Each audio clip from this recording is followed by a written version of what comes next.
నమస్కారం. ప్రతిధ్వనికి స్వాగతం. బంగారం ధరలు కొత్త రికార్డులు సృష్టిస్తున్నాయి. రోజు రోజుకి పసిడి పరుగులు జీవితకాల గరిష్టాల్ని పలు మైలురాళ్లను దాటేస్తున్నాయి. అందరి ప్రియమైన లోహం మొదటి నుంచి ఇంతే దూకుడు కనబరిచినా 9 నెలలుగా అది ఊహించిన వేగం అందుకుంది. ఈ ఏడాది జనవరిలో 78,000కు అటు ఇటుగా తచ్చాడిన 10 గ్రాముల బంగారం ఇప్పుడు ఏకంగా 1,13,000 రూపాయలకు పైగా చేరింది. 1,00,000 దాటుతున్నప్పుడే అబ్బో అనుకుంటే ఇప్పుడు మరో 13,000 ఎగబాకి తగ్గేదే లేదంటుంది. ఇంకా ఎంత పెరుగుతుందో అంచనాలకు అందడం లేదు. మరి ఎందుకు ఈ ధరల దగదగలు? దేశ ఆర్థిక వ్యవస్థ, మన మార్కెట్ పరిస్థితులపై ఇదేం సూచిస్తోంది? మదుపర్ల నటుంచితే సామాన్య కుటుంబాలు ఇప్పుడు ఏం చేయాలి? పండుగలు, పబ్బాలు, పెళ్లిళ్ళు, శుభకార్యాల్లో పుత్తడి అవసరాల కోసం ఎదురు చూసే వాళ్ళ పరిస్థితి ఏంటి? ఇదే అంశంపై నేటి ప్రతిధ్వని. ఈరోజు చర్చలో పాల్గొంటున్నవారు సిఎస్ ప్రతాప్ ఏటూరి గారు, గోల్డ్ సిక్కా వైస్ ప్రెసిడెంట్; బ్రహ్మచారి గారు, మార్కెట్ టెక్నికల్ అనలిస్ట్; చెన్నప్ప గారు, ప్రొఫెసర్ చెన్నప్ప గారు, ఏయూ వాణిజ్య విభాగం ఆచార్యులు. ప్రతాప్ గారు, గడిచిన 9 నెలలుగా చూస్తే దేశీయంగా కావచ్చు, లేకపోతే అంతర్జాతీయంగా కూడా బంగారం ధరలు భారీగా ఎగబాగుతున్నాయి. దీనికి కారణం ఏంటి అసలు? ముఖ్యంగా మనం బంగారం ధరల కారణం గురించి విశ్లేషించుకుంటే కనుక మనం 3-4 కారణాలు ముఖ్యంగా చెప్పుకోవచ్చండి. మొదట వచ్చేసి మీకు ఈ బంగారం ఏదైతే కొనుగోలు జరుగుతుందో ఇది ఎక్కువగా సెంట్రల్ బ్యాంక్స్ కొంటున్నాయి. మీరు గమనిస్తే కనుక మీరు అడిగిన లాస్ట్ 9 నెలల్లో మనం చూస్తే కనుక ఈ సంవత్సరంలో 6 నెలల్లోనే దగ్గరగా 125 టన్నుల బంగారాన్ని సెంట్రల్ బ్యాంక్స్ కొన్నాయి. సో మనకి ఎప్పుడైతే ఈ సప్లై అంత మీట్ అవ్వట్లేదో అప్పుడు మిగిలిపోయిన బంగారానికి ఆటోమేటిక్గా డిమాండ్ పెరుగుతుంది. సో దానివల్ల ఏమవుతుందంటే మనకి అది ఇండైరెక్ట్గా ప్రైస్ మీద ఎఫెక్ట్ చూపిస్తుంది. రెండో కారణం మనం ముఖ్యంగా చెప్పుకోవాల్సింది ఏంటి అంటే కనుక యుఎస్ ఫెడ్ పాలసీ అండి. సో మార్కెట్లో ఒక రకమైన అంచనా ఏంటంటే ఈ సంవత్సరం అంతానికి వచ్చేటప్పటికి యుఎస్ ఫెడ్ రేట్స్ బాగా తగ్గిస్తుంది అని. ఎప్పుడైతే మీకు rate of interest US debt మార్కెట్లో తగ్గుతుందో అప్పుడు ఆల్టర్నేట్గా అందరికీ కూడా గోల్డే వాళ్ళకి ఒక ప్రధాన ఇన్వెస్ట్మెంట్ ఆయుధం కింద ఉంటుంది. దాంతో అప్పటిదాకా వేచి చూడడం ఎందుకు, ఇప్పటి నుంచే మనం కొనుక్కొని పెట్టుకోవచ్చు కదా అని కొంతమంది దాని మీద ఇన్వెస్ట్మెంట్ ఎక్కువ చేస్తున్నారు. ఇది ఒక ముఖ్యమైన కారణం కింద మనం చెప్పుకోవచ్చు. మూడోది వచ్చేసి మీరు గమనిస్తే కనుక బాగా ఇది పెరగడానికి ఇంకో కారణం ఏంటంటే చైనీస్ ఇన్వెస్టర్స్ అండి. చైనీస్ ఇన్వెస్టర్స్ ఇంతకుముందు మనకి రియల్ ఎస్టేట్ మీద కొంచెం పెట్టుబడి ఎక్కువ పెట్టేవాళ్ళు. వాళ్ళందరూ రియల్ ఎస్టేట్ నుంచి మూవ్ అయిపోయి ప్రస్తుతానికి గోల్డ్ మీద ఇన్వెస్ట్మెంట్ కొంచెం ఎక్కువ జరుగుతుంది అని మనకు వచ్చిన ఇన్ఫర్మేషన్. ముఖ్యంగా ఇంకో కారణం కూడా మనం 4వ కారణంగా విశ్లేషించుకుంటే కనుక అతి ముఖ్యమైనది ఏంటంటే జియో పొలిటికల్ కండిషన్స్. ఈ యుద్ధ వాతావరణాలు కావచ్చు, లేకపోతే ట్రంప్ గారు మన మీద వేస్తున్న టారిఫ్ రేట్స్ కానీ ఇవన్నీ ఏం చేస్తున్నాయంటే మార్కెట్లో ఒక రకమైన అనిశ్చితిని క్రియేట్ చేస్తున్నాయి. ఈ కన్ఫ్యూజన్లో ఎక్కడ పెట్టుబడి పెట్టాలి, ఎలా పెట్టుబడి పెట్టాలి, ఎంత పెట్టుబడి పెట్టాలి అన్నది వదిలేసి ఎక్కడ పెట్టుబడితే మనకి సేఫ్గా ఉంటుంది, ఎక్కడైతే మనకి రిస్క్ తక్కువగా ఉంటుంది అంటే ఎవరికైనా కానీ కనిపించే ఒకే ఒక ఆల్టర్నేటివ్ అంటే బంగారం. దాంతో ప్రస్తుతానికి అందరూ కూడా బంగారం మీద ఇన్వెస్ట్మెంట్ చేస్తున్నారు. దీంతో మనకి బంగారం మీద డిమాండ్ బాగా పెరిగింది, సప్లై దానికి తగ్గట్టుగా పెరగటం లేదు కాబట్టి ధరలు మనకి ఈ విధంగా పెరుగుతున్నాయి. Okay sir. బ్రహ్మచారి గారు, ఇప్పుడు 10 గ్రాముల బంగారం ధర చూస్తే ఇప్పటికే 1,13,000 దాటేసింది. ఇది ఇంకా ఎంతవరకు పెరిగే అవకాశం ఉంది? పసిడి ధరల పెరుగుదలకు ఇది ఒక తాత్కాలిక సంకేతమా, లేకపోతే దీర్ఘకాల జోరుకు ఒక సూచనగా భావించవచ్చా? ఓకే, నిజానికి ఇది తాత్కాలికం కాదండి. ఈ పెరుగుదల ఇది దీర్ఘకాలిక ట్రెండ్లో భాగంగా పెరుగుతున్న ట్రెండ్ మాత్రమే. గత 17 రోజులుగా చూస్తే మనకి 11,000 పైన పెరిగింది. దాదాపు పర్సంటేజ్ వైజ్ గెయిన్ చూస్తే 11.31% పెరిగింది.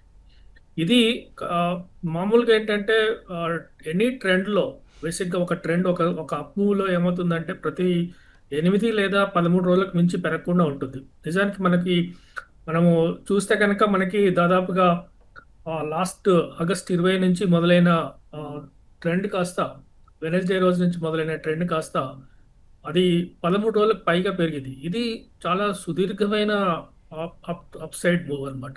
సో నార్మల్గా ఏంటంటే ఒక అప్ మూవ్ వచ్చినప్పుడు 13 రోజులకు మించి పెరగకూడదు, కానీ ఈసారి పెరుగుతూ వస్తుంది కనుక అది ఒక దీర్ఘకాలిక ట్రెండ్, చాలా స్ట్రాంగ్ బయింగ్ డిమాండ్ ఉండడం కారణంగా పెరుగుతుంది. అయితే ఒక మధ్యలో ఈ జిప్ వచ్చినా సరే, ఎన్ని స్వింగ్లో ఒక డిప్ వస్తే కనుక దాదాపు అంతకుముందు ఉన్న మూవ్లో ఒక 30% లేదా 23.6% రీట్రేస్మెంట్ అంటాం.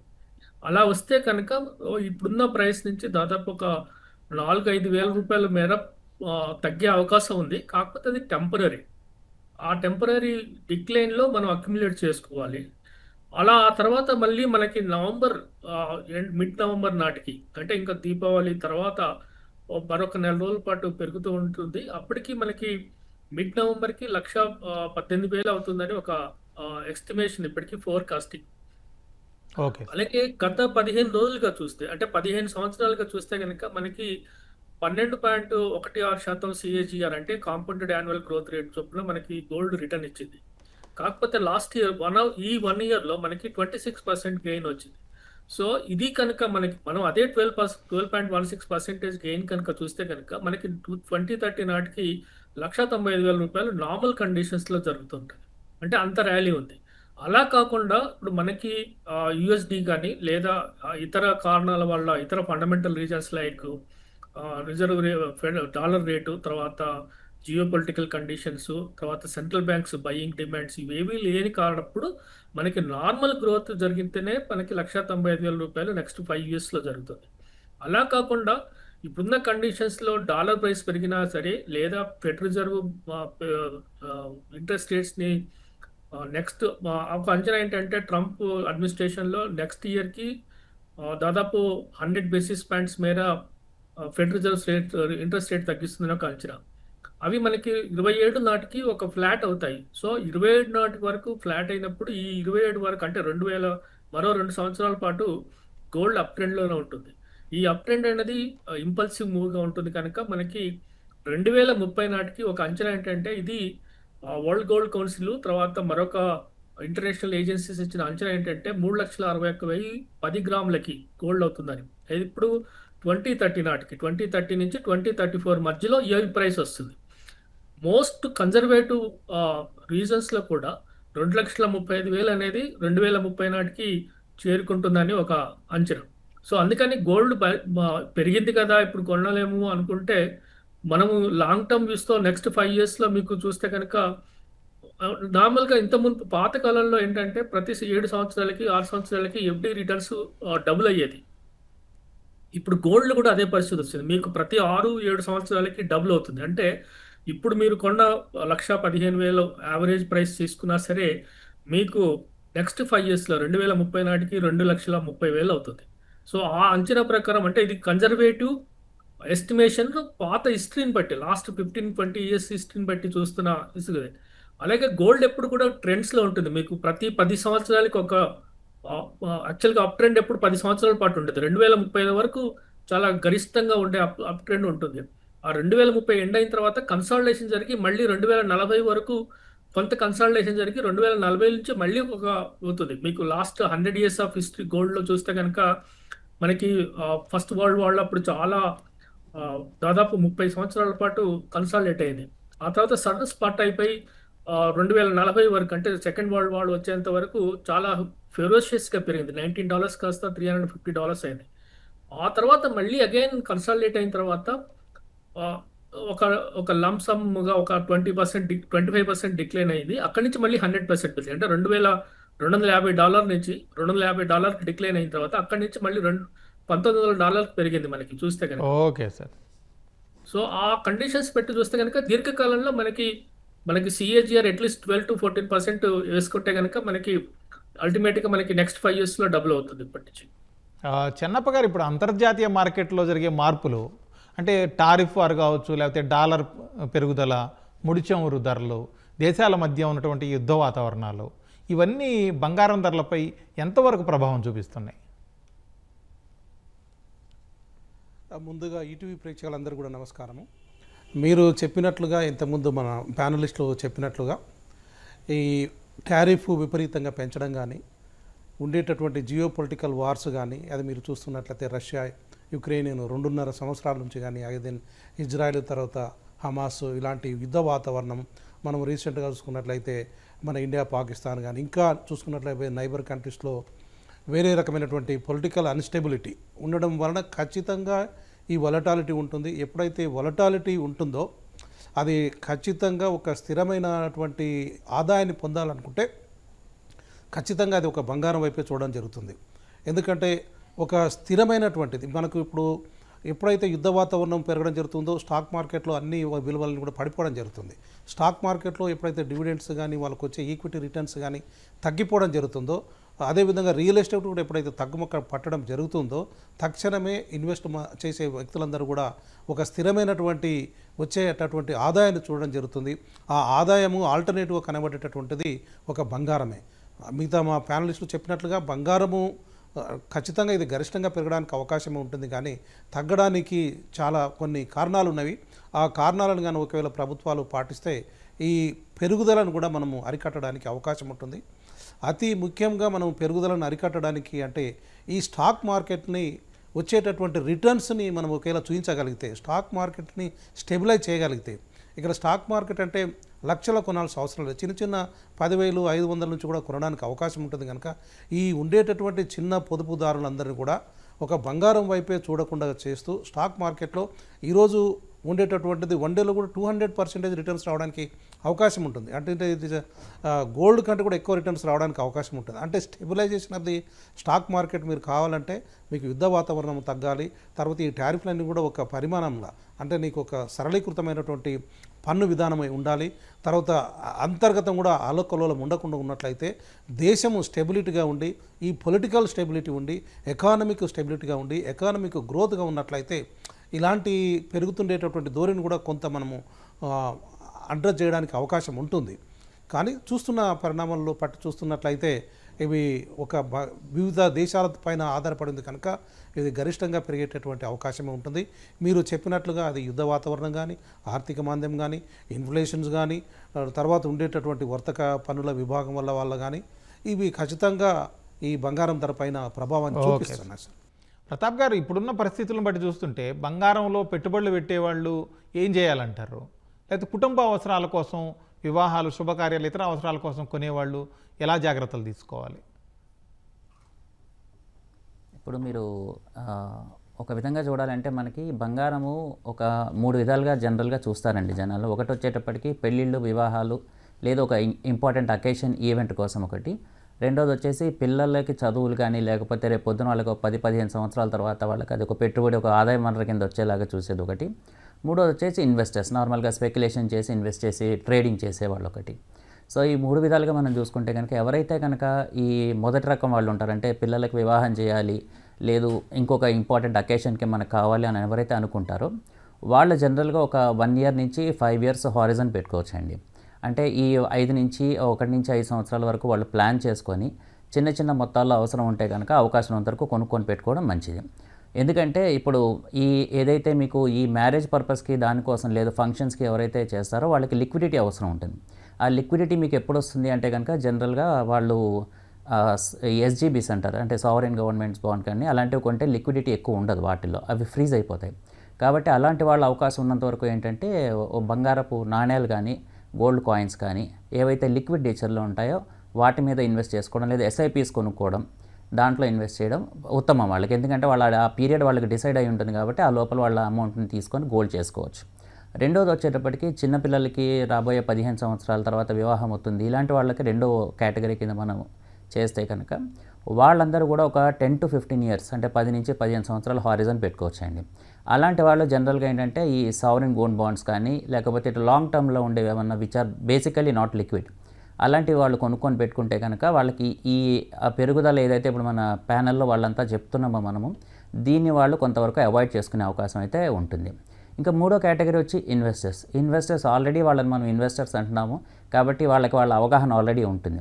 కాకపోతే కొత్తగా ఎవరైతే మార్కెట్లో ఈ గోల్డ్ రైజ్ చూసి ఇన్వెస్ట్ చేద్దాం అనుకుంటున్నారో వాళ్ళకైతే కనుక మనం జాగ్రత్త పడమని చెప్పచ్చు.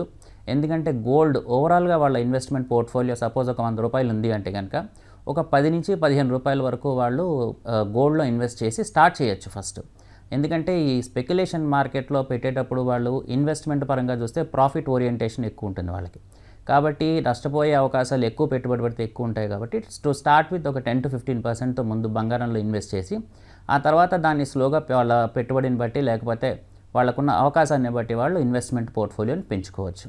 ఓవరాల్గా ఏంటంటేనండి ఇప్పుడున్న బంగారము ఒక పర్చేజ్ అనేది ఒక క్రేజ్ లాగా నడుస్తుంది ఇప్పుడు. ఎందుకంటే ఇంత భారీగా ధరలు పెరిగిపోవడంతో మామూలుగా మనకి పూర్వం రోజుల్లో ఏదైతే మనకు ఒక అకేషన్కో, ఒక వివాహానికో, ఒక సందర్భానికో ఉండే పర్చేజ్ మారిపోయింది. ఇప్పుడు ప్రస్తుత వాళ్ళు అంతా ఏం చేస్తున్నారంటే ఇన్వెస్ట్మెంట్ లాగా దీన్ని చేసి సేవింగ్స్ లేకపోతే ఇంకోటి కింద మార్చేస్తున్నారు. ఇందులో పాటు ట్రేడింగ్ ఒకటి ఎక్కువైపోయింది. ఎక్కడైతే మీకు ట్రేడింగ్ వస్తుందో అక్కడ మీకు లాభాపేక్ష ఎక్కువైపోతుంది. సో ఇవాళ 100 రూపాయలది రేపు మీరు 99 రూపాయలకి మీరు అమ్మలేరు. అలా అని మీరు 100 రూపాయలు పెట్టి కొనుక్కునే వాళ్ళేమో కొనుక్కోలేని పరిస్థితి ఉంటుంది. సో ఈ విధంగా ఒక రకమైన స్టేల్మేట్ వచ్చేస్తుంది. కాబట్టి ఎవరికైతే కనుక ఇన్వెస్ట్మెంట్లో ఉందో అలాంటి వాళ్ళైతే కనుక జనరల్గా ఒక 10 to 15% ముందు స్టార్ట్ చేయండి. స్టార్ట్ చేసి స్లోగా దాన్ని మీరు ఇన్వెస్ట్మెంట్ పెంచుకుంటూ వెళ్ళచ్చు. బ్రహ్మచారి గారు, ఇప్పుడు వచ్చే 6 నెలలు చూస్తే మన దేశంలో మన సంస్కృతి సాంప్రదాయాల పరంగా చూస్తే అన్ని పండగలు పర్వదినాలే ఉన్నాయి. ముఖ్యంగా ఈ 6 నెలల కాలంలో బంగారం కొనబోయే వాళ్ళు ఏ విధంగా చేయాలి, ఎలాంటి ప్లాన్ చేసుకోవాలంటారు? రైట్. వచ్చే 6 నెలలు అంటే మనకి ఫైనాన్షియల్ ఇయర్ ఎండింగ్ అండి. ఆల్మోస్ట్ ఏప్రిల్ మార్చ్ ఎండ్ వరకు చూస్తే కనుక జేపీ మోర్గన్ వాళ్ళు ఒక అంచనా ఇచ్చారు. ఏంటంటే $4,000 పర్ అవున్స్ అని చెప్తున్నారు. సో ఆ లెక్కన మనకి నేను ఇంతకుముందు చెప్పినట్టుగా మొదటగా 1,18,000కి పోయిన తర్వాత కొంచెం కన్సల్టేట్ అయ్యి మళ్ళీ అగైన్ వచ్చే ర్యాలీలో మనకి 1,35,000 నుంచి 1,50,000 రూపాయల దాకా వెళ్ళే పాసిబిలిటీ ఉంది. అలాగే మరొకటి గోల్డ్మెన్ సాచ్ కూడా ఒక అంచనా వేసింది ఏంటంటే అది $5,000 అవుతుందండి. ఒకవేళ $5,000 అవుతే కనుక ఇప్పుడు ఇంతకుముందు చెప్పినట్టుగా 1,50,000 రూపాయలు వెళ్ళే అవకాశం ఉంది. అంటే వచ్చే 6 నెలల కాలంలో. ఇప్పుడు మనకున్న ఆప్షన్స్ ఏంటంటే గోల్డ్ని ఒక ఇన్వెస్ట్మెంట్ ఆప్షన్ కింద చూడాలి తప్ప ఒక ట్రెడిషనల్ కింద ఆభరణాల కింద చూసే అవకాశాలు తగ్గిపోయినాయి. ఎందుకంటే ఇప్పుడు మనకు ప్రపంచవ్యాప్తంగా చూస్తే కనుక గోల్డ్ ఆర్నమెంట్ డిమాండ్ అంటే కన్జ్యూమర్ డిమాండ్ తగ్గిపోయింది. మన దగ్గర లాస్ట్ 1 ఇయర్లో మనకి ఇయర్ ఆన్ ఇయర్ చూసుకుంటే 60% ఆఫ్ ది కన్జ్యూమర్ డిమాండ్ తగ్గింది. అలాగే లాస్ట్ 1 ఇయర్లో 25% కన్జ్యూమర్ డిమాండ్ తగ్గింది. అలాగే క్వార్టర్ అండ్ క్వార్టర్ అంటే గత 3 నెలల కాలంలోనే దాదాపు 60% మేర కన్జ్యూమర్ డిమాండ్ తగ్గింది. అంటే ఆభరణాల డిమాండ్ తగ్గింది. ఈ ఫండ్స్ అంతా కూడా గోల్డ్ ఇన్వెస్ట్ చేయట్లేదంటే గోల్డ్ ఇన్వెస్ట్ చేస్తున్నారు. ఎక్కడ ఇన్వెస్ట్ చేస్తున్నారు అంటే ఈటీఎఫ్లోను గోల్డ్ ఫండ్స్లో ఇన్వెస్ట్ చేస్తున్నారు. ఈటీఎఫ్ మీరు చూస్తే కనుక గోల్డ్ బీస్లో కనుక మీరు అది ఎక్స్చేంజ్ ట్రేడెడ్ ఫండ్ నార్మల్గా మీకు ఇక్కడ మీరు వేలకు వేలు పెట్టుకునే అవకాశం లేనప్పుడు మీరు ఈటీఎఫ్లో ఒక ఈటీఎఫ్ వచ్చి ఇప్పుడు ప్రస్తుతం 91 రూపాయల్లో ట్రేడ్ అవుతుంది. అంటే 91 రూపాయలు మీ దగ్గర 100 రూపాయలు మీ దగ్గర ఉంటే ఒక ఈటీఎఫ్ యూనిట్ కొనుక్కోవచ్చు. అలాగే మీరు రోజుకొక యూనిట్ కొనుక్కున్నా సరే మీకు ఆటోమేటిక్గా అవి పెరుగుతూ ఉంటాయి. లాస్ట్ 1 ఇయర్లో మీరు గోల్డ్ మనకి ఆల్మోస్ట్ 100% రిటర్న్ ఇస్తే కనుక గోల్డ్ ఈటీఎఫ్ మనకి 125% అంటే ఎక్కువగా రిటర్న్ ఇచ్చింది. సో గోల్డ్ ఫండ్స్లో ఏంటంటే 90% ఆఫ్ ది ఫండ్స్ మొబిలైజ్ అయిన వాటిల్లో గోల్డ్లో ఇన్వెస్ట్ చేస్తారు. మిగతా 10% గవర్నమెంట్ బాండ్స్లో ఇన్వెస్ట్ చేస్తారు కనుక మీకు సెక్యూర్ రిటర్న్స్ ఉంటుంది. మనం ఇంత మునుపు అనుకున్నట్టుగా మనకి 12% సిఏజిఆర్ లేదా 14% సిఏజిఆర్ అయినా కూడా ఎవ్రీ 5-6 ఇయర్స్కి డబుల్ అవుతుంది. సో అందుకని మీరు పెళ్ళిళ్ళకి మీరు కొనకుండా ఉండలేరు, ఎంతో కొంత కొనాల్సిందే. అలాంటప్పుడు మీకు next down the line next 4 ఇయర్స్లోనో 5 ఇయర్స్లోనో మీరు అమ్మాయిల పెళ్ళిళ్ళు ప్లాన్ చేస్తున్నట్టయితే ఇప్పటి నుంచి ఎస్ఐపి చేయండి. అప్పుడు మళ్ళీ వాటిని విత్డ్రా చేసి మళ్ళీ గోల్డ్ కొని గోల్డ్ జ్యువెలరీ కొనుక్కునే పాసిబిలిటీ ఉంటుంది. అలాగే ప్రపంచవ్యాప్తంగా వస్తున్న గోల్డ్ డిమాండ్స్లో 60% of the gold India, China నుంచి వస్తుంది. అలాగే సెంట్రల్ బ్యాంక్స్ కొనుగోలు చేస్తున్న డిమాండ్ కూడా ఎక్కువగా ఉంటుంది. రీసెంట్గా ఒక రిపోర్ట్ వచ్చింది ఏంటంటే గోల్డ్ మైనింగ్ కంపెనీస్ స్టాక్స్ అలాగే గోల్డ్ మైనింగ్ కంపెనీస్ ఈటీఎఫ్స్ కూడా బాగా పెరిగాయి. ఎందుకంటే రీజన్ ఏంటంటే గోల్డ్ ఉత్పత్తి డిమాండ్ పెరిగినంతగా ఉత్పత్తి పెరగట్లేదు. అలాగే సెంట్రల్ బ్యాంక్స్ ముఖ్యంగా China, Russia, India and Brazil ఇవి చాలా ఎక్కువగా కొంటున్నాయి. ఈవెన్ ఇప్పుడు కూడా మన Indian reserve bank India gold రిజర్వ్స్ని పెంచుకోవడానికి ప్రయత్నిస్తుంది. మీకు గుర్తుండే ఉంటుంది, బెర్నాకే ఫెడరల్ రిజర్వ్ చైర్మన్గా ఉన్నప్పుడు ఒక సెనేటర్ అడుగుతాడు, నిజంగానే మీరు గోల్డ్ని మనీగా ఈక్వలెంట్గా చూస్తున్నారా అని అడుగుతారు. అంటే గోల్డ్ మనీ ఈక్వలెంటా కాదా అన్న దాని క్వశ్చన్కి అతను 1 నిమిషం ఆలోచించి గోల్డ్ మనీ కాదు, కాకపోతే ఈక్వలెంట్ ఎందుకు దాన్ని ఇన్వెస్ట్ చేస్తారన్నప్పుడు టు సేఫ్టీ, ట్రెడిషనల్గా గత యుగాలుగా వస్తున్నట్టుగానే ఒక traditional safety risk hours instrument కింద మనం గోల్డ్ ఇన్వెస్ట్ చేస్తూ ఉండాలి. అలాగే గోల్డ్తో పాటు నెక్స్ట్ 5 ఇయర్స్లో సిల్వర్ ప్రైసింగ్ గురించి కూడా మాట్లాడుకోవాలి. మనం silver is no more a ornamental commodity, it is more of a industrial commodity. మనకి ఇప్పుడున్న ట్రెండ్స్లో మనకి 60% of the demand comes from companies like chip making, solar panel making, వాటి నుంచి వస్తుంది. అలాగే గోల్డ్ కూడా మనకి ఇండస్ట్రియల్ కమోడిటీ అయిపోయింది. ఈ కారణంగా మనకి గోల్డ్ లేదా సిల్వర్ 2 కూడా పెరుగుతూ ఉంటాయి. అందులో సిల్వర్ ఇంకా అగ్రెసివ్గా పెరుగుతుంటుంది. సిల్వర్ ప్రైసింగ్లో మనకి 1,25,000 నుంచి 1,30,000 మధ్య ట్రేడ్ అవుతుంది కాస్త. మనకి నెక్స్ట్ 6 మంత్స్లో మనకి సిల్వర్ వేగంగా పెరిగి 1,65,000 నుంచి 1,65,000 రూపాయల దాకా ఈ 6 నెలల కాలంలో పెరిగే ఉంది. అలాగే సిల్వర్ ఫండ్స్ కూడా వచ్చాయి, సిల్వర్ ఈటీఎఫ్స్ కూడా వచ్చాయి, సిల్వర్ మ్యూచువల్ ఫండ్స్ వచ్చాయి. వాటిల్లో ఇన్వెస్ట్ చేయండి, ఎస్ఐపి చేయండి. లోయెస్ట్ అమౌంట్ మీరు ఇవాళ 1 గ్రాము పెట్టి మీరు ఒక చిన్న చిన్న బారసాల లాంటి ఫంక్షన్లకి మీరు గిఫ్ట్ ఆర్టికల్గా ఇవ్వాలన్నా కూడా గోల్డ్కి మీరు కనీసం 12,000 పైన అవుతుంది.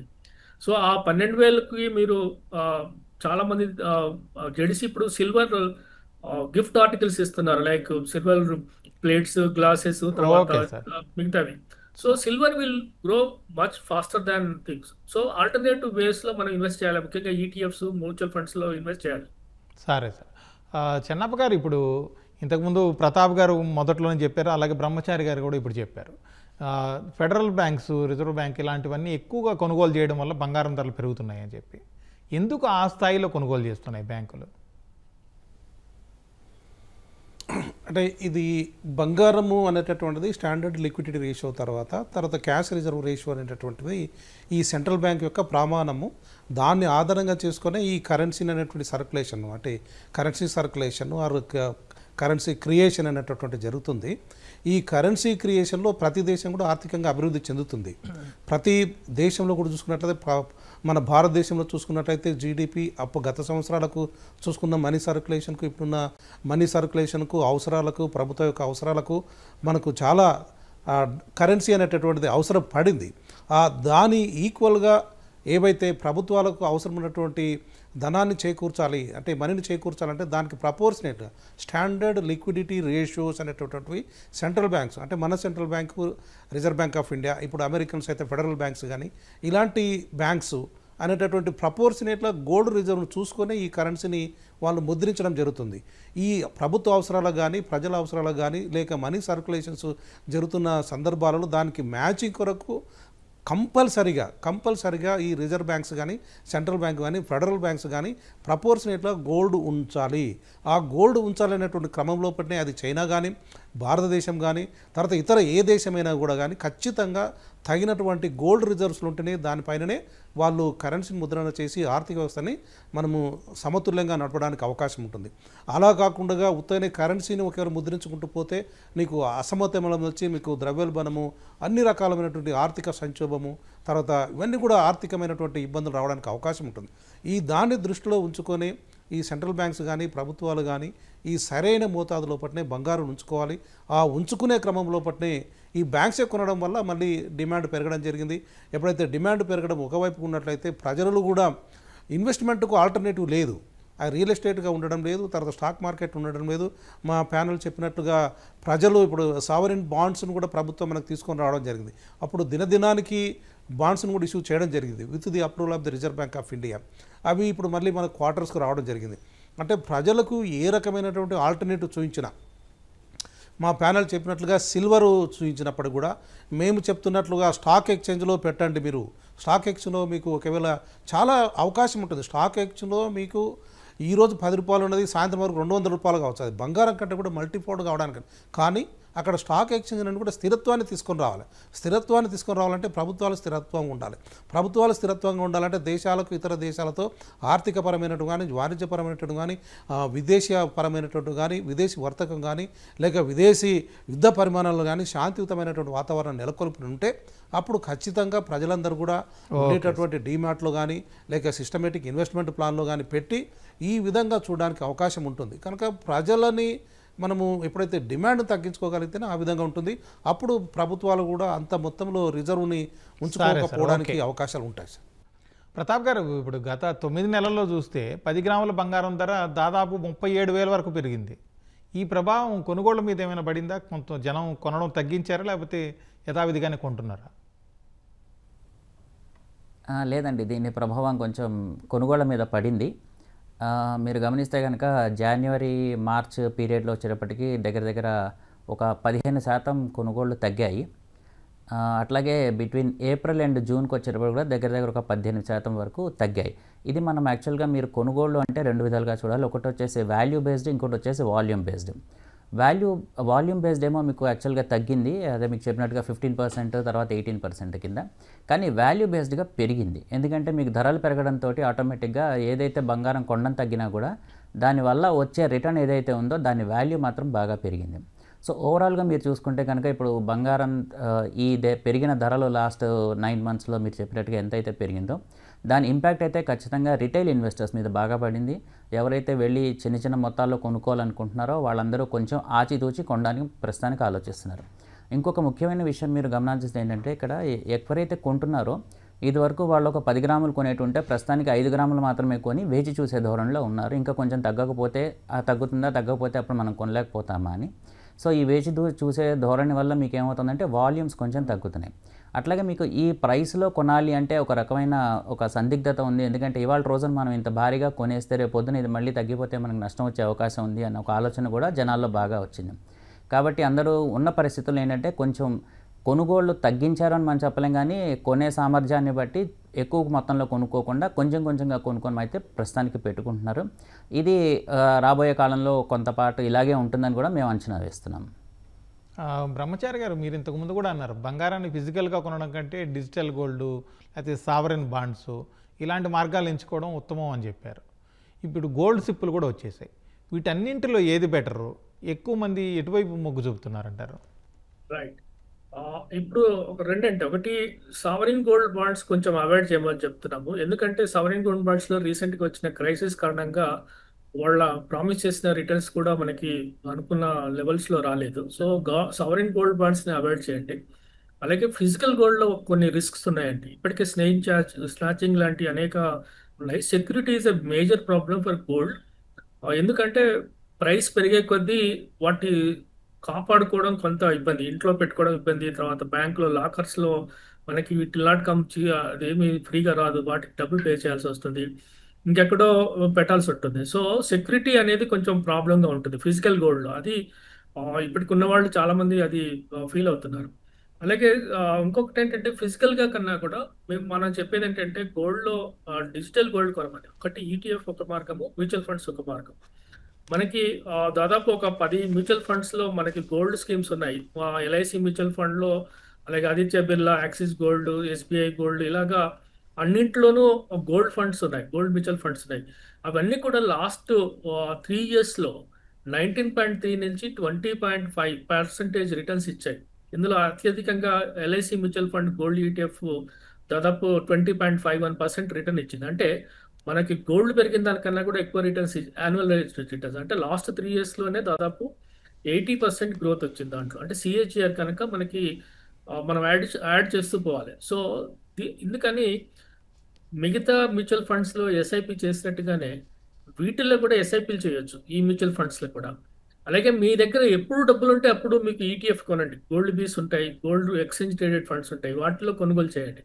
తర్వాత మీకు పెళ్ళిళ్ళకి లేదా పేరెంటాలకి మీరు ఫిజికల్ గోల్డ్ కొనాలంటే వీటిని అమ్మేసి మళ్ళీ వచ్చి అది, ఎందుకంటే ఆల్మోస్ట్ ఈక్వలెంట్ ఫిజికల్ గోల్డ్ లాగే ఉంటుంది. 90% ఆఫ్ ది గోల్డ్ ప్రైస్ మనకి మ్యాచ్ అవుతుంది. అంటే బయట మార్కెట్లో దొరుకుతున్న గోల్డ్ ప్రైస్కి ఈ ఎక్స్చేంజ్ ట్రేడ్ అవుతున్న లేదా మ్యూచువల్ ఫండ్ గోల్డ్ ప్రైస్కి ఆల్మోస్ట్ ఈక్వలెంట్గా ఉంటుంది. సో అందుకని మీరు సజెస్ట్ చేసేది ఏంటంటే మీకు లంసమ్గా మీరు గోల్డ్ కొనలేనప్పుడు, ఆభరణాలు కొనలేనప్పుడు మీరు ఈ రూట్లో రండి. మీరు ఇండైరెక్ట్గా మీరు గోల్డ్లో ఇన్వెస్ట్ చేస్తున్నారు ఎస్ఐపి రూపంలో. కానీ మీ దగ్గర లంసమ్ ఉన్నా సరే మీకు 20% ఇయర్ ఆన్ ఇయర్ రిటర్న్ వస్తున్నప్పుడు, మినిమం 19% లాస్ట్ 3 years అన్నప్పుడు మీరు గోల్డ్ మ్యూచువల్ ఫండ్స్లో లంసమ్ చేయొచ్చు, ఎస్ఐపి చేయొచ్చు. అలాగే మీకు ఇంకొక పాసిబిలిటీ ఉంటుంది. మనకి చాలా వరకు మనకి మిగతా అసెట్ క్లాసెస్లో ఏంటంటే మనకి రిటర్న్స్ వస్తున్నప్పుడు కొంత సిస్టమేటిక్ విత్డ్రాల్ ప్లాన్ లేదా సిస్టమేటిక్ ట్రాన్స్ఫర్ ప్లాన్స్లో కూడా చేస్తారు. వాటిలో ఏంటంటే ఒక ఇన్స్ట్రుమెంట్లో ఇన్వెస్ట్ చేసి దాంట్లో నుంచి వస్తున్న రిటర్న్స్ని వేరే ఇన్స్ట్రుమెంట్లో ఇన్వెస్ట్ చేయడం. సో అలా ప్లాన్ చేసుకున్నా సరే మీకు గోల్డ్ ఇన్వెస్ట్మెంట్ అనేది ఒక బెటర్ రిటర్న్ అవుతుంది. అంటే సపోజ్ ఇప్పటికే మీరు ఒక బ్యాంకులో మీరు లంసమ్ అమౌంట్ పెట్టి దాని నుంచి ఇంట్రెస్ట్ తీసుకుంటున్నట్టయితే ఆ ఇంట్రెస్ట్లో కొంత భాగాన్ని ఎస్ఐపి రూపంలో మీరు గోల్డ్లో కన్వర్ట్ చేసుకోవచ్చు. ఇవన్నీ మార్గాలు. అంటే వేరియస్, అంటే మనకి ఇన్వెస్ట్ చేయాలన్న ఒక మార్గం మన మనసులో ఉంటే కనుక దానికి అనేక మార్గాలు మనకి కనపడుతున్నాయి. డిజిటల్ గోల్డ్ కరెంట్ కండిషన్స్లో ముఖ్యంగా సెక్యూరిటీ అనేది చాలా రిస్కీగా ఉంది కనుక, అంటే జ్యువెలరీ ఆభరణాలు ఇవాళ మీరు మెడ నిండా గోల్డ్ లో గొలుసులు వేసుకొని మనం మార్కెట్లోకి బజార్లోకి వెళ్ళే పరిస్థితి ఉందని నేను అనుకోవట్లేదు. మార్కెట్లోకి వెళ్ళే పరిస్థితి లేదు. ఎప్పటికో పేరెంటాలకు వేసుకోవడం తప్ప మామూలు నార్మల్ కండిషన్స్ లో మనకి ఆ రిస్క్ కండిషన్స్ లో మనము గోల్డ్ ని ఆభరణాల్లో కొనడం అంత ఈజీ కాదు. అందుకని డిజిటల్ గోల్డ్కి వెళ్ళండి. మీరు నిజంగా పేరెంటాలకి పెళ్లిళ్ళకి మీరు గోల్డ్ కొనాలనుకుంటున్నప్పుడు ఇవి అమ్మేసి దాంట్లో పెట్టండి. రెండోది ఏంటంటే మార్కెట్లో ఇంకొక అంచనా ఏంటంటే వరల్డ్ గోల్డ్ కోస్ట్ వాళ్ళు వేసిన అంచనా ఏంటంటే బంగారం పెరుగుతున్నప్పుడు ఆ, ఒక ఒక రకమైన ఆతృతతో కూడిన సెల్లింగ్ ప్రెషర్ వస్తుందని ఒక అంచనా. ఎందుకంటే ఇప్పుడు మనం ఎప్పుడో 40,000 కోవిడ్ లెవెల్స్ లో కోవిడ్ టైంలో మనకి 25,000 30,000 కన్నా దిగువన ఉన్న గోల్డ్ కొన్నవాళ్ళు ఇవాళ ₹1,00,000 పైన వచ్చిందంటే అమ్ముకునే పాసిబిలిటీ ఉందని ఒక అంచనా. అలాగే ఓకే. గోల్డ్ రీసైక్లింగ్ కూడా ఒక ఒక రిస్క్ ఫ్యాక్టర్ కావచ్చు అనేది ఒక అంచనా ఉంది. సో అందుకని ఈ నేపథ్యంలో మీరు డిజిటల్ గోల్డ్కి వెళ్ళండి. ఓకే. డిజిటల్ గోల్డ్లో మీరు ఎస్ఐపి రూపంలో చేయండి. చెన్నప్ప గారు, ఇప్పుడు బంగారానికి సంబంధించి ఈ మధ్యకాలంలో కేంద్ర ప్రభుత్వ విధాన నిర్ణయాల ప్రభావం ఎలా ఉంది? ఈ పన్నుల తగ్గింపు కావచ్చు, పెంపు కావచ్చు, ఇట్లాంటి విషయాల ప్రభావం ఏ విధంగా ఉంది? అతి ముఖ్యంగా మనము చూస్తున్నట్లయితే ఈ సెప్టెంబర్ 15th నుంచి కూడా జిఎస్టీని తగ్గించడం జరిగింది. అది భారీ మొత్తంలో 5% ఉన్నటువంటి నీకు 18 ఉన్నది, 28 ఉన్నది, దాన్ని కూడా అన్నిటి కూడా ఎసెన్షియల్ కమాడిటీ పైన కూడా 5% వరకు కూడా తగ్గించడం జరిగింది. కొన్నిటిపైన అయితే కూడా లూజ్డ్ ఐటమ్ పైన కూడా 0 జిఎస్టీని ఉంచడం జరిగింది. ఇది ఖచ్చితంగా సామాన్య ప్రజలకు మేలు చేస్తున్నప్పటికీ ఇది ఒకవేళ సామాన్య ప్రజలే ఒకవేళ గోల్డ్ను కొనాలి అనుకుంటే మాత్రం ఇది ఆర్థికంగా కొంత ఒడిదుడుకులను చూపించడానికి అవకాశం ఉంటుంది. ఇక్కడ అంటే మీరు అంటున్నది ఒక దేశం లోపల చూసుకుంటే ఒక దేశంలోనే చూసుకున్నట్లయితే ఈ దేశం యొక్క ఆర్థిక విధానం మనం ప్రత్యేకంగా భారతదేశం చూసుకున్నట్లయితే అతి మొత్తం మీద బాగా ఇంపోర్ట్ చేసుకుంటేటువంటి బంగారం ఏదంటే అది భారతదేశం ఇంపోర్ట్ చేసుకుంటున్నది. మనకు చూసుకున్నట్లయితే మైనింగ్లు చూసుకున్నట్లయితే ఓన్లీ కర్ణాటకలో ఉన్నాయి, దాని తర్వాత రాజస్థాన్లో కొంత మొత్తంలో ఆంధ్రప్రదేశ్లో మాత్రమే మనకు బంగారు మైన్స్ ఉన్నాయి, కానీ మిగతా రాష్ట్రాల్లో ఎక్కడ కూడా బంగారు మైనింగ్ లేవు. ఇవి చూసుకున్నట్లయితే మన దేశం లోపల చూసుకొని ఓన్లీ మనం ఇంపోర్ట్ చేసుకుంటున్నాం కనుక ఈ ఇంపోర్ట్ చేసుకునే సందర్భం లోపల ఆర్థికమైనటువంటి డెఫిసిట్, కరెంట్ అకౌంట్ డెఫిసిట్ అనేటటువంటి రావడానికి అవకాశం ఉంటుంది. కరెంట్ అకౌంట్ డెఫిసిట్ ఎప్పుడైతే వస్తుందో మనకు కరెంట్స్ రిజర్వ్స్ అంటే బ్యాలెన్స్ ఆఫ్ పేమెంట్ అనేటటువంటి కూడా ఇంబ్యాలెన్సెస్ కావడానికి అవకాశం ఉంటుంది. ఈ ఒడిదొడుకులు అనేటటువంటివి భారతదేశంలో ఖచ్చితంగా దీని ప్రభావం ఖచ్చితంగా ఉంటుంది. దానికోసమే ఇలాంటి ప్రభుత్వ ప్రతిపాదనలు, పన్ను మినహాయింపులు కానీ, తర్వాత ప్రోత్సాహకాలు ఇవ్వడం కానీ, తర్వాత కొంత జిఎస్టీని సమూలం చేయడానికి కొరకు జిఎస్టీ కౌన్సిల్ను ఏర్పాటు చేసి వచ్చేటటువంటి ఇతర దేశాల వర్తక మాంద్యమాన్ని కూడా అరికట్టడానికి మన దగ్గర కూడా ఇన్ఫ్లేషన్ ప్రత్యేకంగా ద్రవ్యోల్బణం ఈ ఉండేటటువంటి వస్తువులలో కన్జ్యూమ్డ్ అనేటువంటి వస్తువులలో ద్రవ్యోల్బణాన్ని అరికట్టడం కొరకు ఈ భారతదేశం కూడా సరైన చర్యలు తీసుకోవడం జరుగుతుంది. ఈ సరైన చర్యలని సరైన పద్ధతిలో ఒకవేళ ప్రజలకు అందుబాటులోకి వస్తే ఖచ్చితంగా ఇలాంటి ఒడిదుడుకులను కూడా భారతదేశం కూడా అడ్డుకోవడానికి అవకాశం ఉంటుంది. ప్రతాప్ గారు, ఇప్పుడు బంగారం ధరలు ఇంత తక్కువ కాలంలోనే ఇంత భారీగా పెరగడం ఎప్పుడు జరుగుతూనే ఉంటుందా, లేకపోతే ఇప్పుడేమైనా ప్రత్యేకంగా ఈ విధంగా జరుగుతుందా? మనం ఒకసారి చరిత్ర తిరిగేస్తే కనుకండి 1970 నుంచి 80 మధ్యలో ఎప్పుడైతే మొట్టమొదటిసారి దీన్ని మనం మోడర్న్ గోల్డ్ సిస్టమ్ అంటామో, యాక్చువల్గా ఈ మోడర్న్ గోల్డ్ సిస్టమ్ ఎప్పుడైతే ఇంప్లిమెంట్ అయిందో అప్పుడు గోల్డ్కి ఒక ఔన్స్ గోల్డ్ $35 కింద డిసైడ్ చేశారండి. ఆ $35 ఆ 10 సంవత్సరాల్లో you believe it or not $850 అయింది. అంటే $35 $850 అయింది ఒక 10 సంవత్సరాల్లో. సో ఈ 10 సంవత్సరాలు ఎందుకు పెరిగింది? రకరకాల కారణాల వల్ల, ఇన్ఫ్లేషన్ కావచ్చు, లేకపోతే డాలర్ వీక్గా ఉండడం కావచ్చు, what ever be the reasons, ఆ రోజుల్లో అంతగా పెరిగింది. కాబట్టి బంగారం ధర పెరగడము తగ్గడము ఇది ఒక సైకిల్లో నడుస్తూ ఉంటుందండి. సో 1970 నుంచి 80 దాకా ఎలా అయితే పెరిగిందో మీరు గమనిస్తే మళ్ళీ 2008 ఎప్పుడైతే మీకు ఏమంటారు మన ఫైనాన్షియల్ క్రైసిస్ వచ్చిన తర్వాత కొంచెం అలాగే పెరిగింది. ఆ తర్వాత మళ్ళీ 2019 నుంచి మీరు చూసుకుంటే కనుక ఎగ్జార్బిటెంట్గా రేటు పెరిగింది. ఇక్కడ నేను ఒక విషయం మీకు మళ్ళీ గుర్తు చేయాలనుకుంటున్నా. మీరు ఒక ప్రశ్న అడిగారు, బ్యాంక్స్ ఎందుకు ఇంతలా కొంటున్నాయి అని. దీనికి ఒక ముఖ్యమైన కారణం, బ్యాంక్స్ ఇంతలా కొనడం ఎందుకు, ఇంతలాగా జనాల్ని బాధ పెట్టడం ఎందుకు అన్నది మనం చూస్తే కనుక ముఖ్యమైన కారణం ఏంటంటే ఎప్పుడైతే రష్యా క్రీమియాని అనెక్స్ చేసిందో అప్పుడు మొత్తం రష్యన్ అకౌంట్స్ అన్నీ కూడా ఫ్రీజ్ చేశారు. ఇంటర్నేషనల్గా వెస్ట్రన్ కంట్రీస్ అన్నీ కూడా రష్యన్ అకౌంట్స్ని ఫ్రీజ్ చేశారు. దాంతో వాళ్ళకి వాళ్ళ దగ్గర ఉండే ఫారెక్స్ కానీ లేకపోతే వాళ్ళ ట్రేడింగ్ మీద కానీ ఇంటర్నేషనల్ మార్కెట్స్లో కానీ వాళ్ళ మీద చాలా ప్రభావం చూపించింది. దీంతో అప్పట్లోనే వాళ్ళు ఏం డిసైడ్ చేసుకున్నారంటే ఎవరి దగ్గర మనం పెట్టడం ఎందుకు, మనమే బంగారం మన దగ్గర దాచుకుంటే we need not depend on anybody else, వేరే వాళ్ళ మీద మనం డిపెండ్ కావక్కర్లేదు అని ఒక అవగాహన ఆ రోజుల్లో వచ్చింది. అప్పటి నుంచి కూడా మీరు గమనిస్తే రష్యా కానీ చైనా కానీ లేకపోతే ఇండియా కానీ లేదు సంపన్న దేశాలని పక్కన పెడితే మిగిలిన దేశాలన్నీ కూడా బంగారం కొనుగోలు ఎక్కువ చేశాయి. దాంతో ఏమవుతుందంటే మీకు వాళ్ళు కొనుక్కోవడం మొదలెట్టి బ్యాంకుల్లో దాచుకోవడం మొదలెట్టడంతో ధరల మీద దాని ప్రభావం మనకు కనపడుతుంది.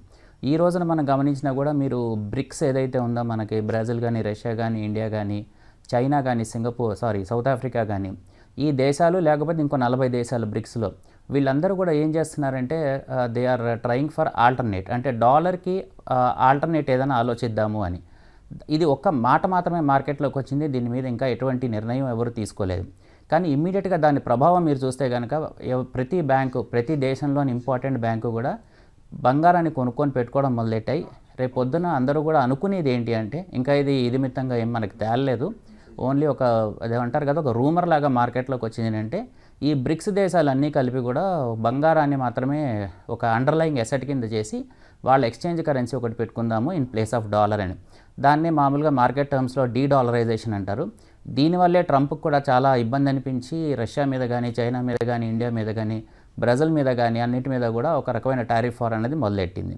సో ఈ ప్రమాదం ఉంది అని అతను ఆలోచించబట్టే ఈ టారిఫ్ వార్ అనేది పెట్టి ఈ ధరల్ని వాటిని బాగా పెంచేందుకు ఒక ప్రయత్నం జరుగుతోంది. అలాగే దానికి తగ్గట్టుగా వీళ్ళు కూడా ఒక డిఫెన్స్ మెకానిజం అనేది డాలర్కి ఆల్టర్నేట్గా పెట్టుకుందామని ఒక ఆలోచన అయితే ఉంది అని మనకు తెలిసింది విశేషం అయితే కనుక. సో ఇది ఇంతలాగా ఇప్పుడే కాదు ఇంతకు ముందు కూడా 2-3 సార్లు పెరిగిన సందర్భాలు ఉన్నాయి. ప్రతాప్ గారు, అలాగే ఈ మధ్య కాలంలో చూస్తే సిల్వర్ రేట్లు కూడా చాలా జోరుగా అనిపిస్తుంది, ఎందుకంటారు? సిల్వరు ఒక విధంగా చెప్పాలంటే బంగారము తర్వాత వెండి అన్నదమ్ముల్లో అనుకోవచ్చండి మనం. సో ఎవరైతే బంగారం మీద పెట్టుబడి పెట్టలేరో వాళ్ళు కనీసం వెండి మీద పెట్టుబడి పెడదాం అనుకుంటారు. అయితే మనకి ఈ రీసెంట్ కాలంలో సిల్వర్ ఎందుకు ఇంతలాగా పెరిగింది అంటే సిల్వర్ ఇండస్ట్రియల్ యూటిలైజేషన్ బాగా పెరిగింది. ఇప్పుడు మనకు వస్తున్న సోలార్ ప్యానెల్స్ కానీ లేకపోతే బ్యాటరీస్లో కానీ సోలార్ బ్యాటరీస్లో కానీ ప్రతి దానిలోనూ సిల్వర్ చాలా ఇమీడియట్ రిక్వైర్మెంట్ ఉంది. దాంతో ఇండస్ట్రీస్ కూడా సిల్వర్ని పర్చేస్ చేయడం బాగా పెంచేశాయి. ఆ డిమాండ్కి తగ్గట్టుగా మనకి ఇక్కడ సప్లై కానీ ప్రొడక్షన్ కానీ లేకపోవడంతో సిల్వర్ ఒకటి మనకి అందుబాటులో లేనంతగా పెరుగుతోంది. అది అంటారు కదా ఏదో అగ్నికి ఆజ్యం పోసినట్టుగా బంగారం ఎప్పుడైతే ధరలు పెరగడం బాగా వెళ్ళిపోయి అందుబాటులో లేకపోతే కనుక ఆటోమేటిక్గా ఒక మామూలు సగటు మనిషి బంగారం ప్లేస్లో వెండిని కొనుక్కోవడానికి సిద్ధపడుతున్నాడు. దాంతో రెండు కూడా ప్యారలల్గా పెరుగుతున్నాయి. Added to this industrial demand ఎక్కువ అవడంతో సిల్వర్ బంగారం కంటే కూడా అందనంత స్పీడ్గా పెరిగిపోతుంది. బ్రహ్మచారి గారు, చాలా కాలంగా ఏంటంటే మన ప్రజల్లో ఒక నమ్మకం ఏంటంటే పెట్టుబడి సాధనంగా బంగారం చాలా మంచిది అని. అది ఇక ముందు కూడా కొనసాగే అవకాశం ఉందా, లేకపోతే రిస్క్ ఏమైనా ఏర్పడుతుంది దానివల్ల?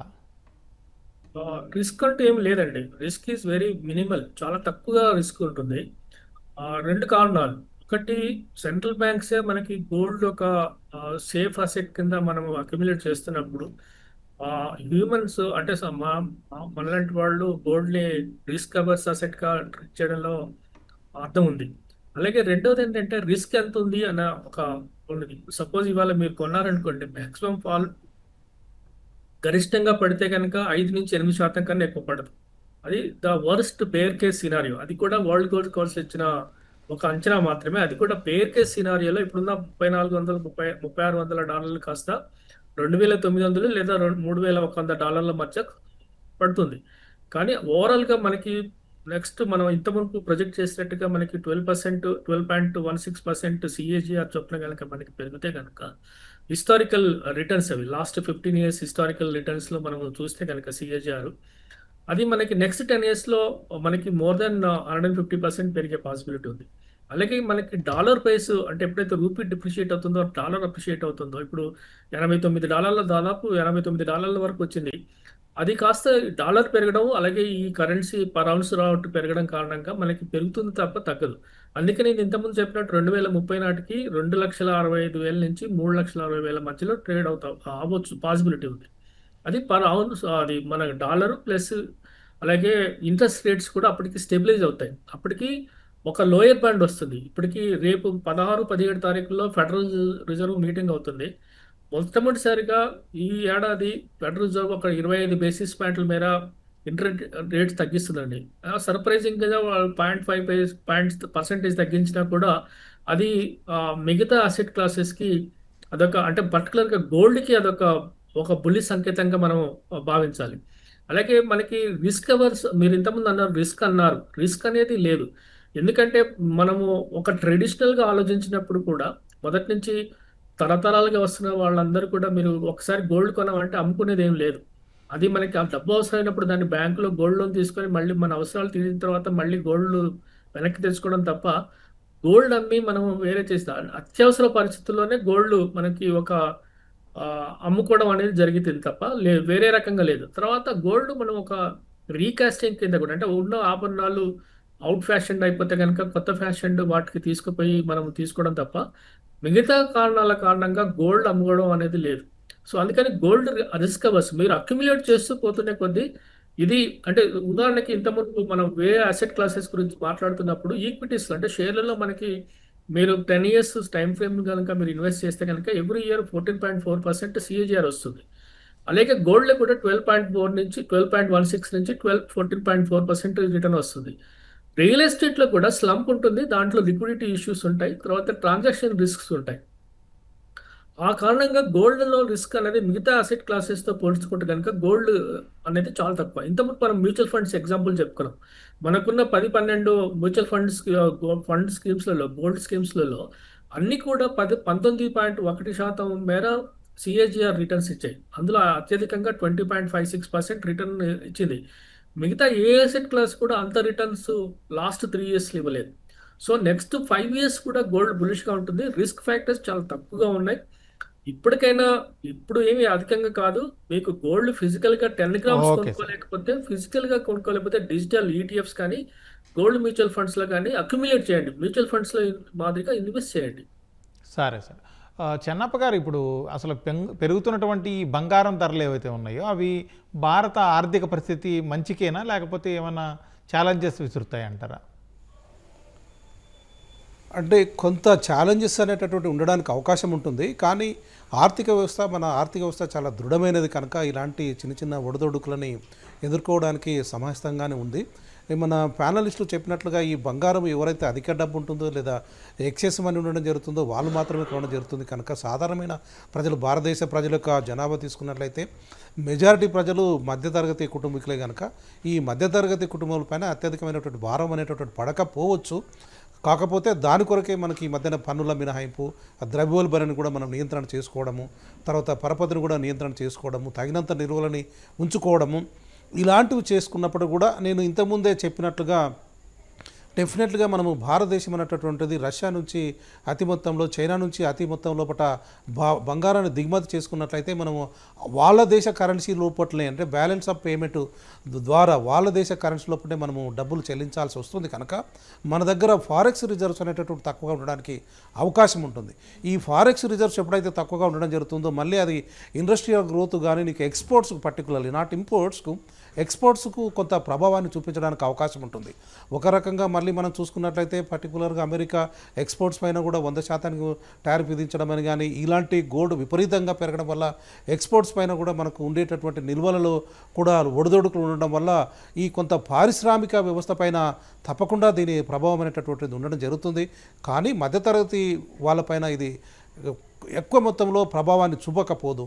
అదేవిధంగా నేను అనుకుంటున్న సందర్భాలు ఏదైతే అందరూ చెప్పినటువంటి విధంగానే ప్రజలు ఏకమొత్తంలో కొనకుండా వాళ్ళు సిస్టమేటిక్ ఇన్వెస్ట్మెంట్ ప్లాన్, ఈరోజు నీ దగ్గర 9,000 ఉన్నట్లు ఒక యూనిట్ని సావరిన్ బాండ్ల లోపల డిజిటల్ గోల్డ్ బాండ్లో కానీ వివిధ రకమైనటువంటి మ్యూచువల్ ఫండ్, ఎల్ఐసి మ్యూచువల్ ఫండ్లో కానీ, ఎస్బీఐ మ్యూచువల్ ఫండ్ 1 యూనిట్లో కానీ ఈ విధంగా కొనుగోలు చేసుకుని అక్యుములేట్ చేసుకున్నట్లయితే ఇది ఒక దేశ ఆర్థిక వ్యవస్థ కూడా తగినంత నిధులను సమకూర్చుకోవడానికి అవకాశం ఉంటుంది.